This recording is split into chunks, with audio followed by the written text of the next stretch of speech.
You are trying to remember your third birthday. There's a photo somewhere, a cake, a few candles, someone's hands holding you steady. You can almost see it, but you're not remembering the day. You're remembering the photograph.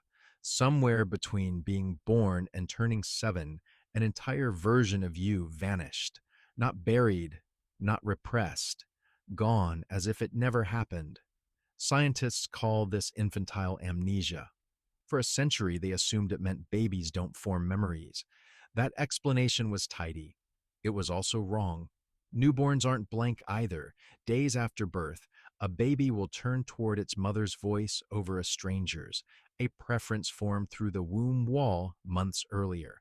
So some kind of memory is already running, which makes the total blackout even stranger. Sigmund Freud named this gap in 1905.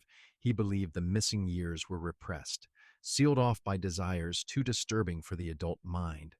For decades, that ghost story shaped how people thought about childhood. Modern research quietly dismantled it. There is no locked room. Babies do remember things, just not the way you think. In the 1980s, psychologist Carolyn Rovee-Collier tied a ribbon from a baby's ankle to a mobile above the crib. Kick your leg, the mobile moves. 2-month-olds figured it out in minutes. Weeks later, she brought them back. The mobile hung still. The babies started kicking immediately, remembering a connection weeks old. So, why can't you remember anything from your own infancy? The answer's the difference between two kinds of memory. Implicit memory lets you flinch at a sound that once meant danger, no story attached. Explicit memory lets you narrate your life. I was born here, this happened, then this. That second kind depends on the hippocampus, a small structure that keeps rewiring itself well into childhood. Imagine reorganizing a library while workers are still knocking down the shelves. Nothing filed early gets an address that survives the renovation. In 2023, a Yale team led by Nick Turk Brown and Tristan Yates scanned the brains of 4-month-olds. The stronger a baby's hippocampus lit up while viewing an image, the more likely that baby recognized it later. The infant hippocampus was encoding memories all along. It just couldn't hold them in a retrievable narrative form yet. There's a second piece. Memory needs a self to attach to. Kids only start keeping autobiographical memories once they build language and a sense of being one continuous person through time, usually between ages 3 and 7. Before that, everything is now. There's no yesterday me comparing notes with today me.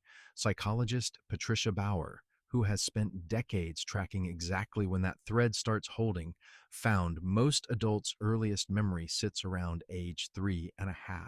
And it's rarely the biggest moment that survives. It's the small one that got talked about afterward. And this is where the story becomes yours. Your hippocampus still remodels itself, just slower. Your sense of self is still what every memory gets filed under. Why does one ordinary afternoon from a decade ago feel crystal clear while entire recent years blur together? It's rarely about importance. It's about whether a stable, storytelling self was present enough to catch the moment on the way down. So the next time a photo from when you were 2 convinces you that you remember it, let that feeling go. What you're holding is a story someone told you, dressed up to feel like memory. Nothing was lost in those years. A version of you existed before there was a self organized enough to keep the receipts. You didn't forget your third birthday. You simply weren't finished yet, becoming the kind of person who could hold on.